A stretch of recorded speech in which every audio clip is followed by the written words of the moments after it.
trapped inside a mysterious bunker after ignoring local warnings about a curse. The film begins in the year 1670, showing a group of tribespeople on the island of Saipan performing a ritual on an old foreign man who has entered their territory. As chants are continuously recited, the atmosphere becomes intensely unsettling until the tribal leader begins to skin the man's face as part of the ritual. ¡No es culpa mía!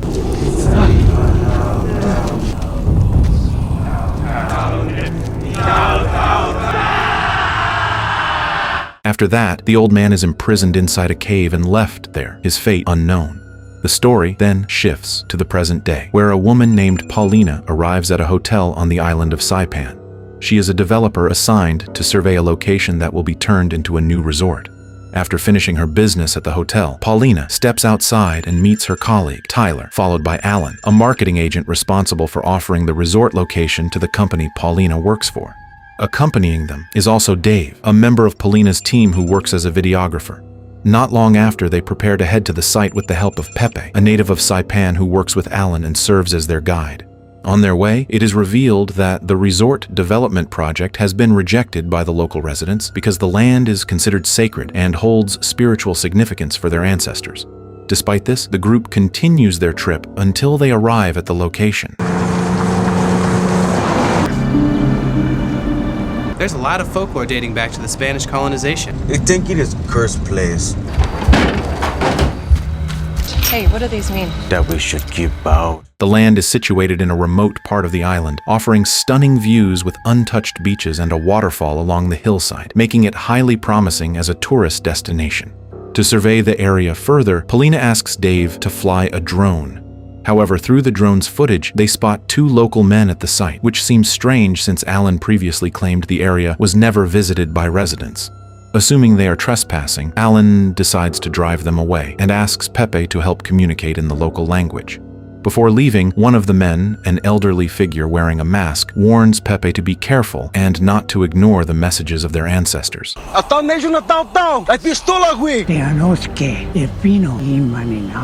the warning feels unsettling, the group chooses to disregard it. Still around the area, Paulina and Tyler discover an abandoned old bunker left over from the war. Alan initially suggests that they should not go inside, but Tyler worries that the bunker's existence could become a problem once construction begins. In the end, they decide to inspect it anyway. Dave, who is behind them, picks up a Bojobo doll that the old man had dropped earlier, then follows them into the bunker. Inside, they are shocked to find a dried corpse in a room. Alan begins to feel uneasy and suggests that they leave and return later with a better prepared team. However, Paulina, driven by curiosity, insists that they continue exploring. Whoa! Listen, Pepe, I'll get a full team to take care of the remains. I had no idea. I would hope so. Not really equipped for cave exploration. Let's do it. Thought you said this was just a machine gun nest. How far does this go? It's like that somebody was real hungry. I'm surprised the Marines didn't strip this place for souvenirs. As they go deeper, more strange discoveries appear, including two more bodies, a man and a woman in similar dried conditions.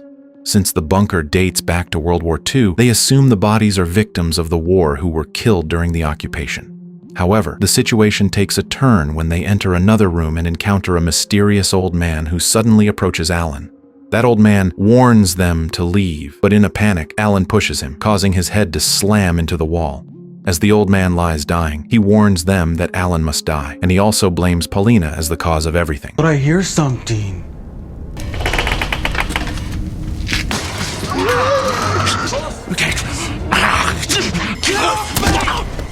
Alan, you must die. Your fault. What the hell is that? Not long after, a sudden earthquake strikes, followed by a high-pitched ringing sound that causes all of them to lose consciousness. Not long after, they regain consciousness and are shocked to find that all the lights inside the bunker suddenly turn on as if the place has become fully operational again. Pepe is confused because the old man they encountered earlier has now completely disappeared. The strangeness doesn't stop there, as the other bodies have also vanished without a trace. When they try to leave the bunker, they discover that the door is tightly locked from the outside, making them realize that they are now truly trapped inside. Paulina attempts to find a signal on her phone, but there is no reception at all, leaving them unable to call for help. Under pressure, they decide to search for another way out. Tension begins to rise when Alan, already frustrated with Paulina's decisions, chooses to split off from the group. They eventually divide into two teams, with Alan going with Pepe, while Paulina stays with Tyler and Dave. As Alan and Pepe explore another corridor, they come across an old radio belonging to Japanese soldiers that still appears to be functional. Unfortunately, since they do not understand Japanese, they are unable to operate it. Must be a way out here somewhere.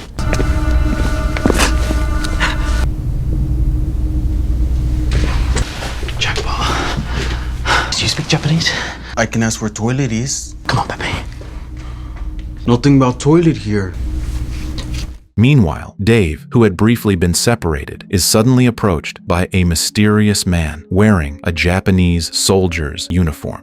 At the same time, Tyler discovers an old journal that appears to have been written by someone who once stayed in the bunker. Not long after, Dave returns to the room in a threatened state. As the Japanese soldier is pointing a gun at him, the soldier seems confused and asks how they managed to enter the place. Tyler, who understands some Japanese, tries to communicate with him and asks if there is a way out of the bunker. The soldier replies that there is no way out, and his behavior becomes increasingly strange as he admits to having done many terrible things, as if haunted by deep guilt. Suddenly, a gunshot echoes through the bunker, prompting Alan and Pepe to rush toward the sound. When they arrive, they are shocked to see that the Japanese soldier has shot himself. Alan then mentions that he previously found a radio that might be useful, but since it is in Japanese, he could not operate it. Hearing this, Tyler asks to be taken to the radio, hoping they can contact someone outside. They immediately head to the room where the radio is located, while Pepe chooses to stay behind in the previous room. Once there, Tyler tries to use the radio, but it only plays a recorded message from the Japanese command, not a two-way communication device that can be used to call for help. We found a radio, but everything's labeled in Japanese. Here. Kikomasu ka? It's a recorded message. Elsewhere, Pepe takes the Bojobo doll he found in the pocket of the Japanese soldier's uniform. Suddenly, the atmosphere shifts when he sees a terrifying old woman standing in the corner of the room. The figure resembles his mother, who has long been dead. In his unstable state, Pepe seems to be influenced by the apparition, driving him to harm himself. Meanwhile, Alan's group discovers a cave that appears to have existed long before the bunker, with two images of Bojobo dolls carved into its walls. Seeing this, Dave recalls a story he once read. He explains that the place is likely a burial site for Chamorro tribal leaders on the island of Saipan. In their belief, two Bojobo dolls are used as a medium to bind the spirit of a tribal leader with their partner, symbolizing an eternal bond between them. However, in a curse ritual, the two dolls were deliberately separated.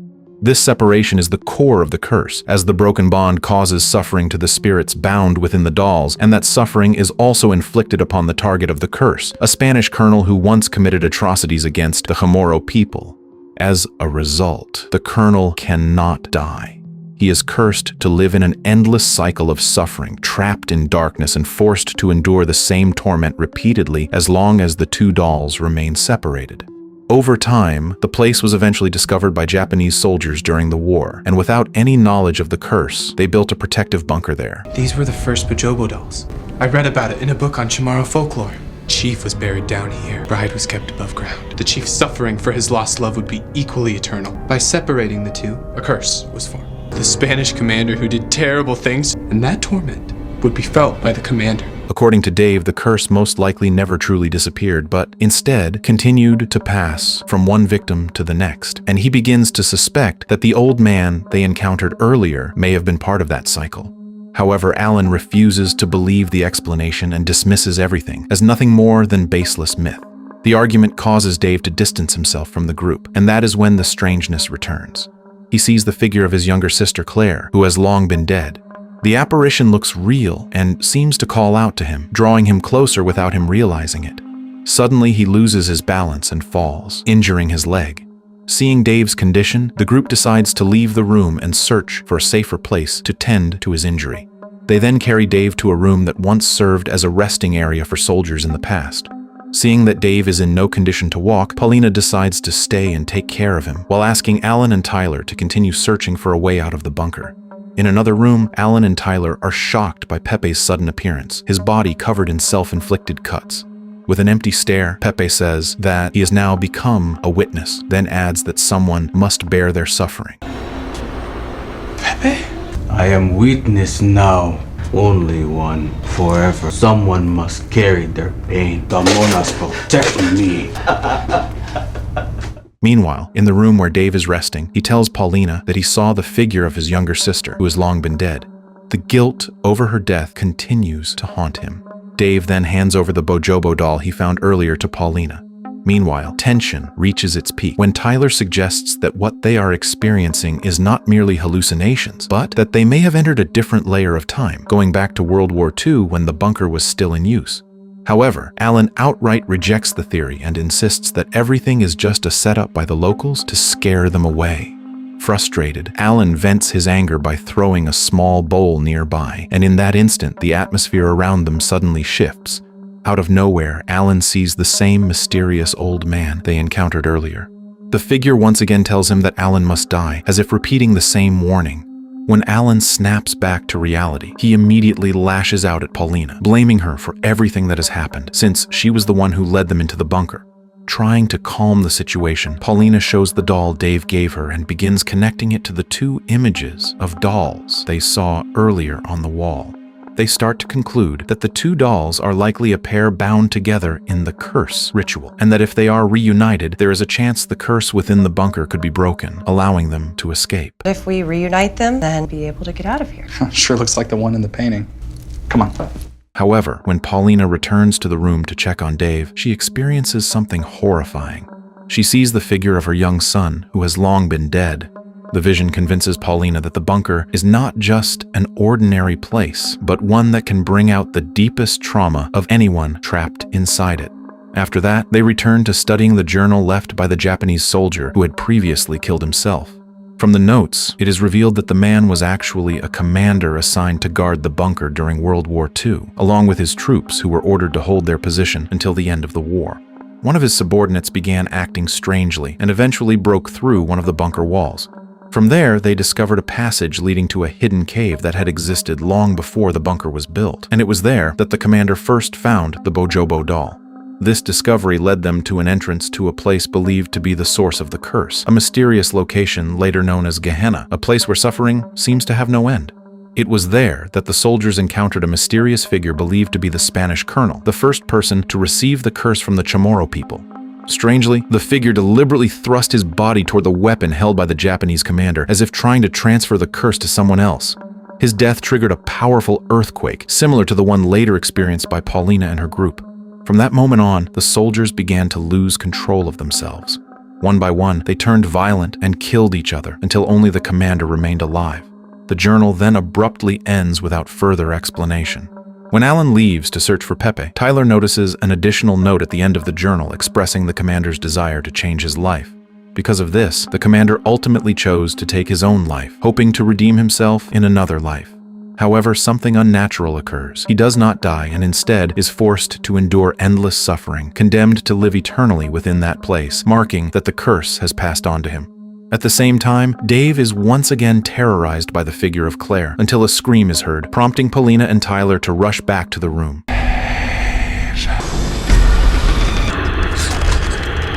No! However, when they arrive, Dave is already found dead with a wound on his neck. Since Tyler had previously seen Pepe carrying a knife, he immediately assumes that Pepe is responsible. Without thinking, they grab a katana left by the Japanese soldiers and set out to find him. Come on, we have to hurry.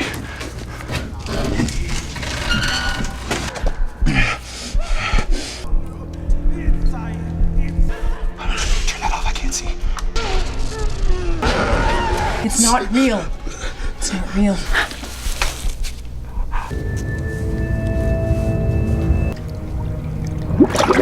Their search leads them to a hole in the bunker wall that had been broken through by the soldiers. There, they discover the remains of long-dead soldiers. Suddenly, the situation takes a drastic turn when Alan appears and, without warning, stabs Tyler. It is then revealed that Alan is actually the one who killed Dave. He had misinterpreted the journal, believing that the only way to survive was to become the last person alive. Driven by that belief, Alan begins trying to kill everyone else, including Paulina. However, Paulina manages to escape by entering the hole leading into the cave.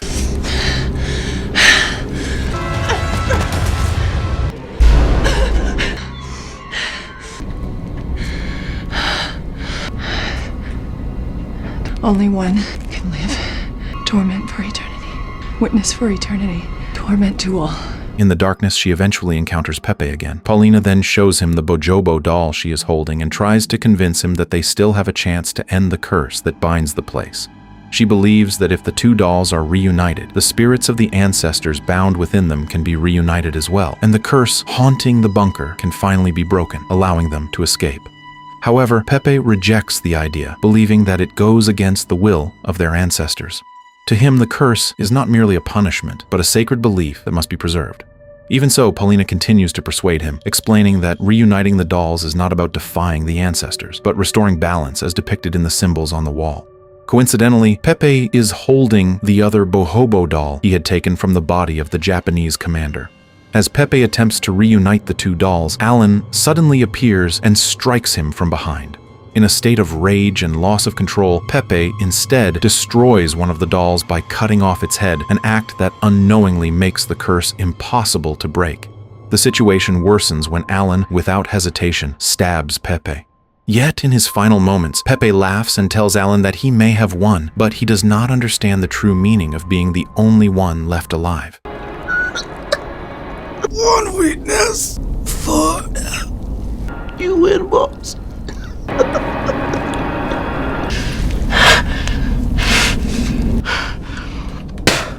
After that, Alan continues chasing Paulina, who manages to escape from the scene. Meanwhile, Tyler is still alive despite the severe wound in his abdomen. In his weakened state, he accidentally watches a video recording stored on Dave's camera. From the footage, Tyler finally realizes something they had failed to understand all along, that what is happening inside the bunker is not just ordinary terror, but a repeating cycle in which only one person remains alive, yet that person ends up trapped there forever. At the same time, Paulina manages to take a pistol from the hand of the dead Japanese commander. Not long after, she encounters Alan, who is now cornered since Paulina is holding a weapon. Just as Paulina is about to shoot, Tyler arrives and stops her, trying to explain that killing Alan is not the solution. However, before he can finish, Alan, still overwhelmed by panic, suddenly tries to attack both of them. With no other choice, Paulina shoots Alan in the stomach to stop him. Alan collapses, but when Paulina attempts to finish him, Tyler restrains her again and insists that Alan must not be killed. At that moment, Tyler begins to explain what is really happening. He says that the rule of that place indeed leaves only one person alive, but that person is not the winner. Instead, they become the one who inherits the curse and is trapped forever inside the bunker. However, Alan still does not understand and continues to believe that as long as he is the last one alive, he has won. Seeing this, Tyler finally explains everything more clearly to Paulina, and that is when she begins to understand that surviving actually means accepting a curse that will never end. She chooses to surrender and accept that reality. With a heavy decision, Tyler ultimately shoots Paulina as the only way to prevent her from becoming the one who must bear the curse. Don't do it. Only one can live. I'm so sorry. I love you. I love you too.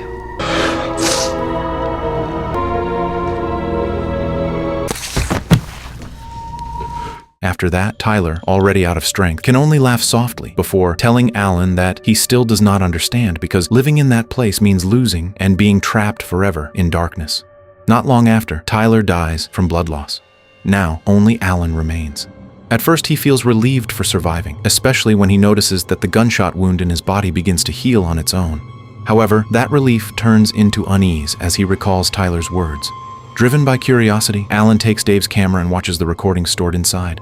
From there, he finally realizes the horrifying truth that the two bodies they found earlier in the bunker were actually Paulina and Tyler, in the exact same condition as when they died, and that the body in the room belonged to Dave.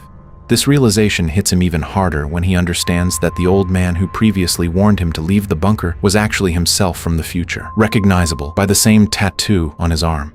That figure had told Alan that he must die because he already knew that surviving in that place is not a victory, but the beginning of endless suffering. In the end, Alan realizes that the curse operates as an unbroken time loop. The one who becomes the sole survivor will never truly be free, but will live for an extremely long time inside the bunker until eventually transforming into the same old man he once encountered. As time passes, decades go by until Alan fully becomes that figure, and he once again meets his past self in the group. The same events repeat in exactly the same way, forming an endless cycle that ensures the curse will continue and never truly end. This film is essentially about a curse that keeps transferring from one person to another inside a bunker, and it will never stop unless the cycle is broken. It all began with a Spanish colonel who once committed atrocities against the Chamorro people, and as a result, he was cursed to live eternally in suffering. Unable to endure the curse, he chose to pass it on to the Japanese soldiers who later discovered the bunker until eventually only one person remained, the Japanese commander, who then became the next bearer of the curse. The curse operates under a simple but deceptive rule: there must always be one person left alive. However, in reality, the last person alive is not the winner, but the one who becomes trapped forever and inherits the curse. There is actually a way to stop it, which is by reuniting the two separated Bojobo dolls.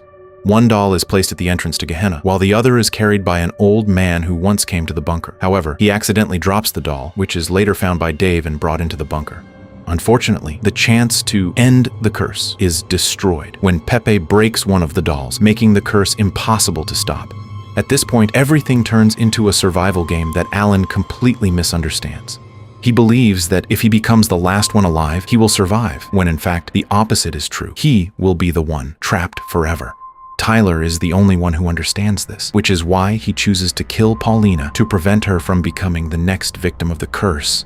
In the end, Alan truly becomes the last one left. The wounds on his body heal on their own, making him believe that he has survived.